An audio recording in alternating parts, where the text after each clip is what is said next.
ನಮಸ್ಕಾರ ಸ್ನೇಹಿತರೆ. ಭಾರತ ಮತ್ತು ಸೌತ್ ಆಫ್ರಿಕಾ ನಡುವಿನ ಎರಡನೇ ಟೆಸ್ಟ್ ಪಂದ್ಯದಲ್ಲಿ ಟೀಂ ಇಂಡಿಯಾದ ಬೌಲಿಂಗ್ ಆರ್ಭಟಕ್ಕೆ ಸೌತ್ ಆಫ್ರಿಕಾ ತಂಡ ಅಕ್ಷರಶಃ ಧೂಳಿಪಟ ಆಗಿ ಹೋಗಿದೆ. ಮೊದಲ ಟೆಸ್ಟ್ ಪಂದ್ಯ ಸೋತ ಬಳಿಕ ಭಾರತದ ಬೌಲರ್ಸ್ ಗಳ ವಿರುದ್ಧ ಸಾಕಷ್ಟು ಟೀಕೆಗಳು ಕೇಳಿ ಬಂದಿದ್ದವು. ಆದರೆ ಇಂದು ಟೀಂ ಇಂಡಿಯಾ ಬೌಲರ್ಸ್ ಗಳು ಅಕ್ಷರಶಃ ಅಬ್ಬರಿಸಿ ಬೊಬ್ಬೆರೆದಿದ್ದು ಸೌತ್ ಆಫ್ರಿಕಾದ ಘಟಾನುಘಟಿ ಬ್ಯಾಟ್ಸ್ಮನ್ ಗಳಿಗೆ ಅಕ್ಷರಶಃ ನರಕ ದರ್ಶನ ಮಾಡಿಸಿದ್ದಾರೆ. ಹೌದು ಸ್ನೇಹಿತರೆ, ಟೀಂ ಇಂಡಿಯಾದ ಬೌಲಿಂಗ್ ದಾಳಿಯನ್ನು ಅರಿಯಲು ಸೌತ್ ಆಫ್ರಿಕಾದ ದಿಗ್ಗಜ ಬ್ಯಾಟ್ಸ್ಮನ್ ಗಳು ಅಕ್ಷರಶಃ ನಲುಗಿ ಹೋಗಿದ್ದಾರೆ. ಹೌದು ಸ್ನೇಹಿತರೆ, ಅದಕ್ಕೂ ಮುನ್ನ ನೀವು ಕೂಡ ಮೊಹಮ್ಮದ್ ಸಿರಾಜ್ ಮತ್ತೆ ಜಸ್ಪ್ರೀತ್ ಬುಮ್ರಾ ಅವರ ಅಭಿಮಾನಿಯಾಗಿದ್ದರೆ ಈ ವಿಡಿಯೋಗೆ ಒಂದು ಲೈಕ್ ಮಾಡಿ. ಮತ್ತೆ ನಿಮ್ಮ ಪ್ರಕಾರ ಭಾರತ ಮತ್ತು ಸೌತ್ ಆಫ್ರಿಕಾ ನಡುವಿನ ಎರಡನೇ ಟೆಸ್ಟ್ ಪಂದ್ಯವನ್ನು ಯಾರು ಗೆದ್ದು ಬೀಗಲಿದ್ದಾರೆ ಎಂದು ನಮಗೆ ತಪ್ಪದೇ ಕಮೆಂಟ್ ಮೂಲಕ ತಿಳಿಸಿ.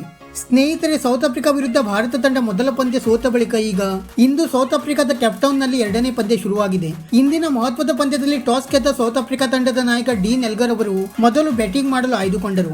ಆದರೆ ಡೀನ್ ಎಲ್ಗರ್ ಅವರು ತೆಗೆದುಕೊಂಡ ನಿರ್ಧಾರ ಭಾರತೀಯ ಬೌಲರ್ಸ್ ಗಳು ಅಕ್ಷರಶಃ ತಲೆ ಕೆಳಗಾಗುವಂತೆ ಮಾಡಿದರು. ಸೌತ್ ಆಫ್ರಿಕಾ ಪರ ಆರಂಭಿಕರಾಗಿ ಕಣಕ್ಕಿಳಿದಿದ್ದ ಎಡಮ್ ಅಕ್ರಮ್ ಅವರನ್ನು ಮೊಹಮ್ಮದ್ ಸಿರಾಜ್ ಅವರು ಕೇವಲ 2 ರನ್ ಗಳಿಸಿದಾಗ ಪೆವಿಲಿಯನ್ ಹಾದಿ ತೋರಿಸಿದರೆ, ನಂತರ ಕಳೆದ ಪಂದ್ಯದಲ್ಲಿ ಭರ್ಜರಿ ಶತಕ ಸಿಡಿಸಿ ಮಿಂಚಿದ್ದ ಸೌತ್ ಆಫ್ರಿಕಾ ನಾಯಕ ಡೀನ್ ಎಲ್ಗರ್ ಅವರನ್ನು ಕೇವಲ 4 ರನ್ ಗಳಿಸಿದಾಗ ಔಟ್ ಮಾಡುವ ಮೂಲಕ ಭಾರತ ತಂಡಕ್ಕೆ ಎರಡನೇ ಯಶಸ್ಸನ್ನು ದೊರಕಿಸಿಕೊಟ್ಟರು. ನಂತರ ಬೌಲಿಂಗ್ ಇಳಿದ ಜಸ್ಪ್ರೀತ್ ಬುಮ್ರಾ ಅವರು ಟ್ರಿಸ್ಟಾನ್ ಸ್ಟಬ್ಸ್ ಅವರನ್ನು ಕೇವಲ 3 ರನ್ ಗಳಿಗೆ ಔಟ್ ಮಾಡಿದರೆ, ಟೋನಿ ದಿ ಜೋರ್ಜಿ ಅವರನ್ನು ಮೊಹಮ್ಮದ್ ಸಿರಾಜ್ ಅವರು 2 ರನ್ ಗಳಿಸಿದಾಗ ಭಾರತ ತಂಡಕ್ಕೆ 4ನೇ ಯಶಸ್ಸನ್ನು ದೊರಕಿಸಿಕೊಟ್ಟರು.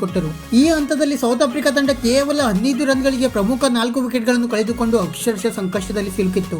ಆದರೆ ನಂತರ ಡೇವಿಡ್ ಬೆಂಡಿಗ ಮತ್ತೆ ವೆರೇನ್ ಅವರು ಸ್ವಲ್ಪ ಮಟ್ಟಿಗೆ ಹೋರಾಡಿ ಜೊತೆಯಾಟವನ್ನು ನಡೆಸಲು ಆರಂಭಿಸಿದರು.